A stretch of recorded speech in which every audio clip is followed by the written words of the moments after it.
Saya bacakan, saya berikan pertanyaan atas nama Sakia di Padang nih Pak Esen. Padang. Assalamualaikum warahmatullahi wabarakatuh. Waalaikumsalam warahmatullahi wabarakatuh. Bapak dan Ibu, salam kenal. Saya baru 3 kali mendengarkan program Harmoni Keluarga. Terima kasih. Saya mau bertanya bagaimana cara agar bisa lebih terbuka dan terus terang kepada suami.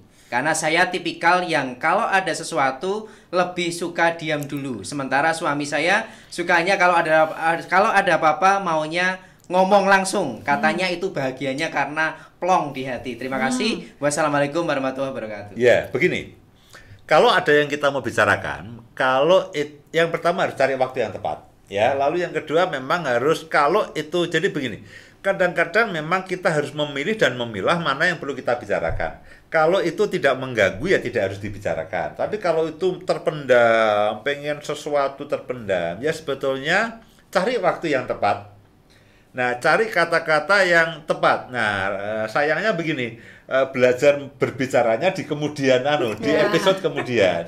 Tapi paling tidak begini, ketika kita ingin berbicara menyampaikan sesuatu, kita harus pastikan begini, tidak dalam keadaan marah. Tidak dalam keadaan jengkel. Nah, ini sudah kasih bocorannya. Ketika kita belajar berbicara, upayakan tidak dalam keadaan marah. Wah, kita sambil menahan emosi dredeg begitu lalu marah. Nah, itu akan seperti membangunkan macan tidur kesiangan. Nah, demikian Mas Toto. Baik, saya bacakan kembali pertanyaan. Saya pilihkan atas nama Suripto di Poncowati, Malang nih, Mas. Assalamualaikum warahmatullahi wabarakatuh. Waalaikumsalam warahmatullahi wabarakatuh. Seringkali karena menganggap lebih berpengalaman, maka ada kecenderungan saya menyepelekan masukan atau ide-ide dari istri. Mendengarkan namun di dalam hati menertawakan. Dan malah ini seringkali menjadi emosi jika mendengar masukan atau ide istri yang berbeda dari apa yang saya pikirkan. Bagi saya itu adalah ide yang sangat konyol.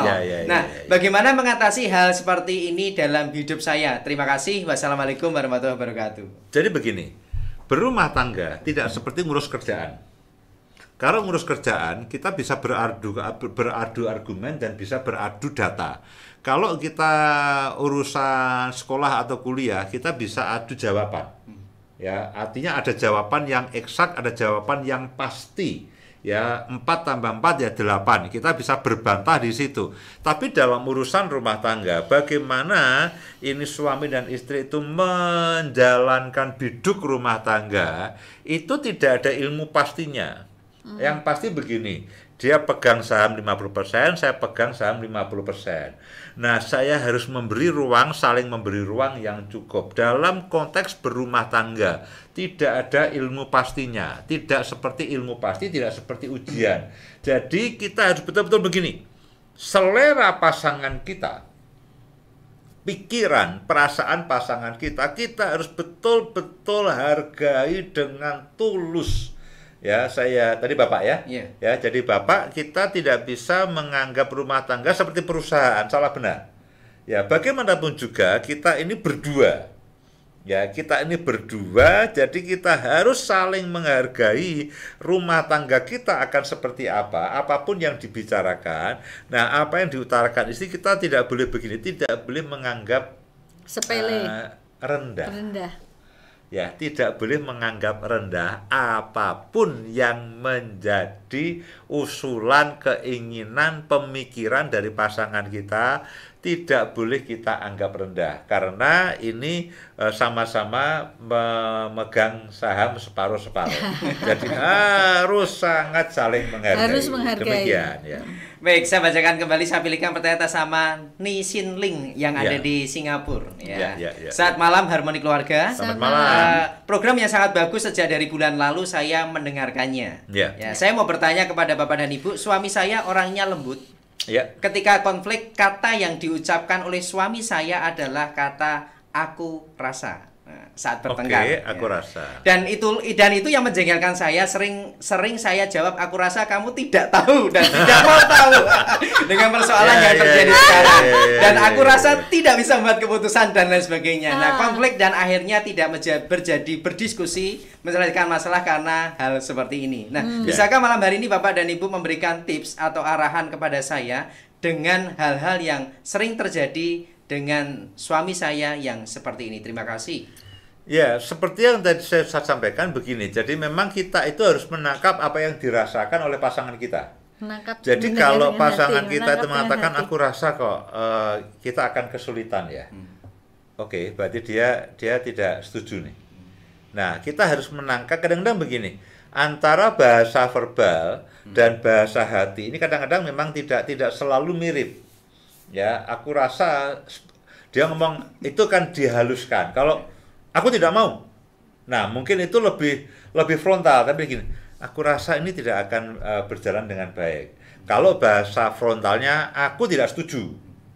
Nah, dia memilih memakai bahasa yang dia lebih aman. Nah, kita harus menghargai. Oh, kalau dia udah ngomong aku rasa kok ini tidak memungkinkan ya. Itu artinya dia tidak mau. Nah, kita harus tahu. Aku rasa, rasanya apa? Manis apa asin? Enggak, tidak bisa begitu, tidak bisa begitu. Nah, kita harus menangkap bahasa kebiasaan dari pasangan kita. Ya, ada yang aku rasa, aku kok ragu-ragu ya. Nah, itu orang itu kan ada yang ngomong, wah tidak mau. Aku kok kurang serg. Nah, intinya sama-sama tidak mau. Yang satu tidak mau sambil banting gelas, ya. Yang satu aku kok tidak serg. Nah, kita ngerti, oh intinya dia tidak setuju atau tidak mau. Nah, bahasa itulah yang kita kedua-duanya harus kita pahami. Baik, lalu saya kembali akan bacakan pertanyaan atas nama Amsari di Papua Nugini. Ya, selamat malam Bapak dan Ibu. Selamat malam. Ada yang mau saya tanyakan, bagaimana menciptakan komunikasi yang baik antara saya dan pasangan ketika ingin mengungkapkan sesuatu kepada pasangan supaya pasangan bisa lebih mengerti. Jadi jangan sampai ada istilah dalam tanda kutip, mending dipendam saja daripada ngomong, percuma. Toh juga tidak mengerti, toh begini saja dia juga sudah bahagia. Terima kasih. Pada dasarnya orang itu ingin lebih dulu dimengerti. Ya, orang selalu ingin dulu dimengerti. Nah, kalau kita ingin supaya pasangan kita itu mengerti apa yang kita mau, kita harus terlebih dahulu berupaya untuk kita mengerti dan memahami pasangan kita. Ada pepatah, ada sebuah ujaran yang mengatakan, beri maka kamu akan diberi. Jadi apapun yang kita harapkan dari pasangan, kita berikan dulu kepada pasangan. Kalau kita mengharapkan pasangan kita itu mengerti apa yang kita mau omongkan, sementara kita tidak pernah berupaya mengerti apa yang dimaksud pasangan kita, dia sudah punya benteng. Ya, kalau kita ngomong dia akan benteng, enak aja minta dimengerti, aku tidak pernah dimengerti. Menikah 20 tahun ini memendam di hati, aku tidak pernah dimengerti. Sekarang setelah 20 tahun kita minta dimengerti. Nah, itu tidak bisa. Ya, apapun yang kita ingin dapatkan, kita harus berikan terlebih dahulu. Itu hukum alam. Kita ingin memanen cabai, kita harus menanam cabai. Oh, bisa Pak, di cabai tetangga. Nah, itu namanya mencuri. Ya, di mana-mana kalau kita ingin menanam mangga, kita harus menanam pohon mangga. Ya, kecuali beli. Kalau kita ingin memetik dari halaman kita pohon tomat, kita harus menanam tomat.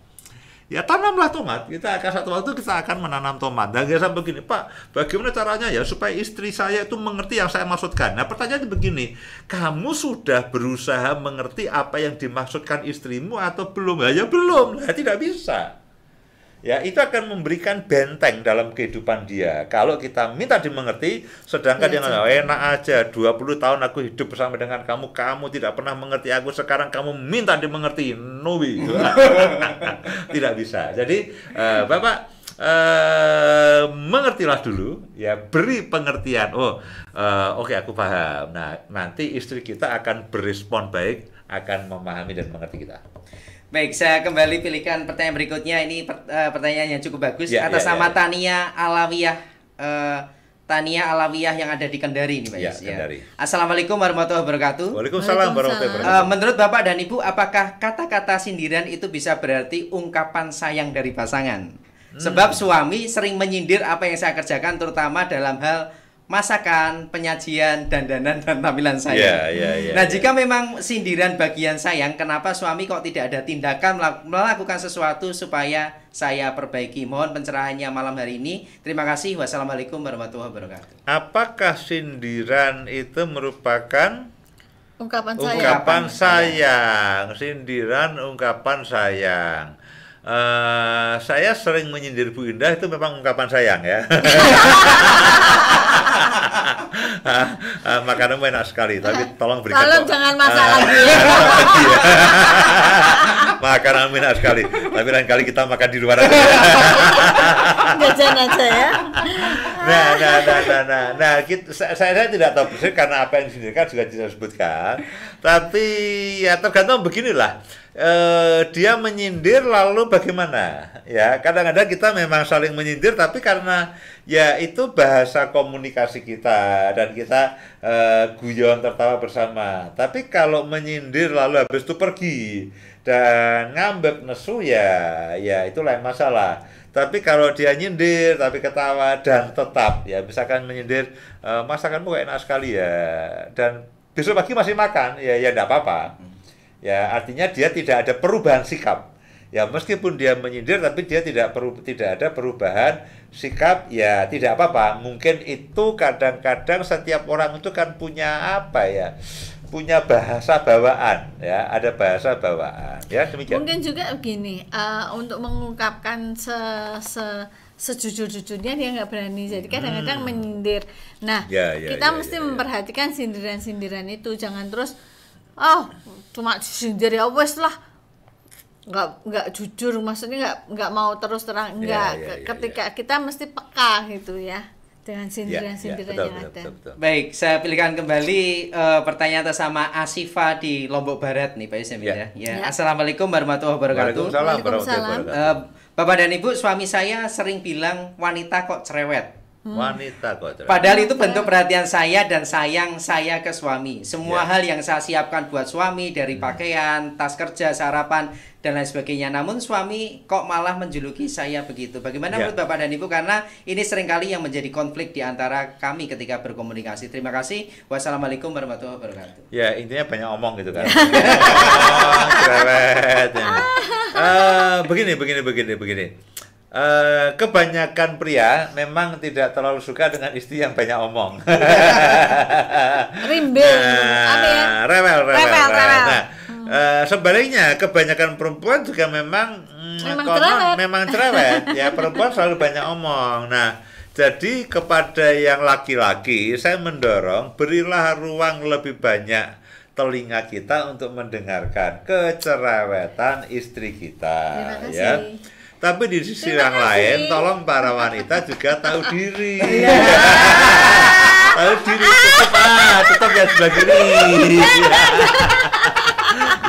ya tahu diri lah ya. Artinya begini ya, jangan lo suami pulang kerja terus. Nah, bukan berarti ya artinya begini, para perempuan juga harus belajar mendengarkan juga ya, masing-masing tahu waktu. Ya, masing-masing harus saling mengalah, jangan mau menang-menangan sendiri ya. Kalau suami sudah memberi sinyal kamu cerewet ya, artinya memang ya tolong dikurangi ya, dari 6.000 kata sehari ya tinggalkan 4.000 aja. Sambil ngitung ya. Hitung. Baik, saya berikan kembali menjawab pertanyaan sama Fahri di Lamongan. Fahri di Lamongan punya pertanyaan seperti ini. Assalamualaikum warahmatullahi wabarakatuh. Waalaikumsalam. Bapak dan Ibu, penyebab konflik saya dengan pasangan adalah pasangan seringkali membesar-besarkan masalah ketika berkomunikasi. Dan itu bisa dikait-kaitkan dengan banyak hal yang lain. Nah, saya minta pencerahan dan masukan dari Bapak dan Ibu bagaimana mengatasi hal-hal yang seperti ini yang menyebabkan kami seringkali konflik sehingga miskomunikasi. Terima kasih. Wassalamualaikum warahmatullahi wabarakatuh. Ya, jadi suami seringkali membesar-besarkan masalah. Ya, jadi begini. Satu masalah bagi orang lain bukan masalah, bagi orang lain bisa masalah besar. Nah, jadi itu bukan membesar-besarkan masalah, tapi sudut pandang. Ya, ada orang yang tidak terganggu dengan ruangan yang kotor. Santai saja. Ya, dia bisa makan, tidur di situ bisa tenang. Tapi ada orang yang melihat ada kotoran sedikit masalah besar. Nah, apakah dia membesar-besarkan masalah kebersihan? Nah, itu tidak. Bagi satu orang, kebersihan penting. Itu mengganggu sekali. Dia tidak bisa berbicara kalau ini ada barang menceng, itu tidak bisa. Ya, tapi bagi orang lain, oh, enggak apa-apa gini-gini. Nah, kita harus saling memahami memang dalam kehidupan suami istri bahwa oke, istriku rupanya lebih suka kalau barang rapi. Dia pengen kalau setiap kali kita makan ya piring itu ditaruh belakang.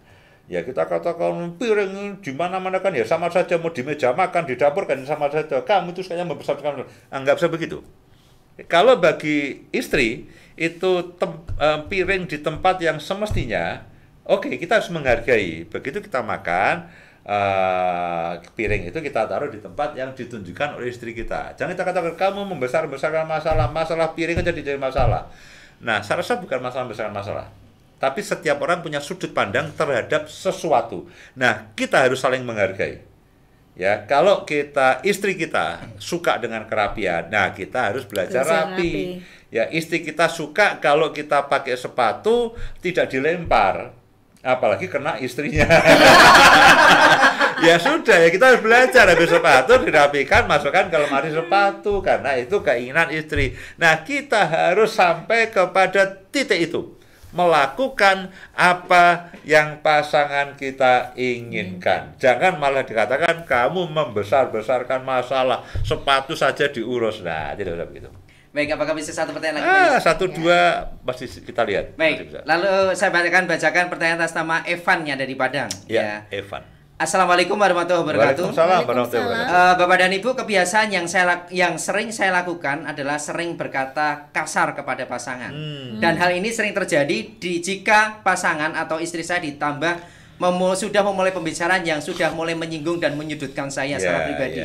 Nah, bisakah Bapak dan Ibu berikan tips atau cara untuk saya bagaimana supaya tidak berkata kasar saat ada masalah dengan pasangan dan terutama ketika istri sudah mulai menyinggung perasaan saya? Terima kasih. Wassalamualaikum warahmatullahi wabarakatuh. Bapak siapa tadi? Evan. Bapak Evan, tunggu episode berikutnya. Ya, tapi begini.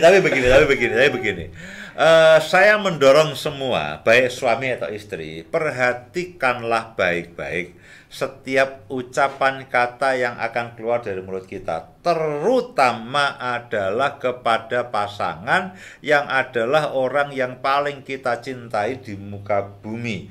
Kalau dengan orang lain kita bisa ngomong yang halus dan tertata baik, dengan pasangan kita harus jauh lebih halus dan lebih sopan.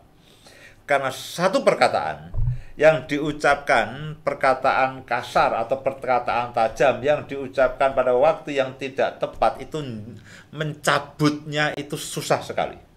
Itu bisa menimbulkan luka yang mendalam bagi orang yang mendengarkannya. Meskipun bagi kita itu adalah sorak kemenangan. Aku ngomong dia nggak bisa ngomong. Aku ngomong begini dia ceplakep nggak bisa ngomong. Kita bangga menceritakan aku menang dalam perbantahan dengan istriku atau suamiku. Dia terpuruk. Nah, dia sakit. Dia marah. Nah, kita tidak boleh begitu. Perhatikan baik-baik setiap kata, setiap kalimat yang akan keluar dari mulut kita. Terutama itu untuk anggota rumah tangga. Mengungkapkan sesuatu dengan bahasa yang baik, dengan bahasa yang halus, dengan emosi yang tertata, itu bukannya hal yang mustahil. Itu bisa diupayakan dan bisa dilatih. Nah, itulah yang akan saya bicarakan episode berikutnya. Tapi Pak Evan tadi sudah menyadari kalau dia sudah bicara itu ya, sudah bagus. Tinggal ya, ketika kesadaran itu disertai juga dengan penguasaan diri ketika mau berbicara. Sudah sadar ya, bagus lah. Baik, satu lagi boleh. Baik, satu lagi saya berikan atas nama Yayan di Lumajang. Assalamualaikum warahmatullahi wabarakatuh. Waalaikumsalam. Bapak dan Ibu, bagaimana untuk bisa menyamakan pikiran dengan pasangan saat ada masalah? Karena istri saya inginnya didengar dan dituruti apa yang menjadi keinginannya. Sedang saya sering tidak nyaman jika melakukan itu terus-menerus. Apa solusi dari Bapak dan Ibu untuk masalah yang sedang kami hadapi ini? Terima kasih. Wassalamualaikum warahmatullahi wabarakatuh. Bagaimana supaya satu pikiran tidak ada masalah? Yang diinginkan istrimu betul, yaitu ingin didengar. Belajarlah mendengar, belajarlah memahami, belajarlah menangkap isi hatinya. Nah, itu kita akan punya satu pikiran. Nah, berikutnya, episode berikutnya kita akan belajar bagaimana berbicara supaya tidak terjadi miskomunikasi.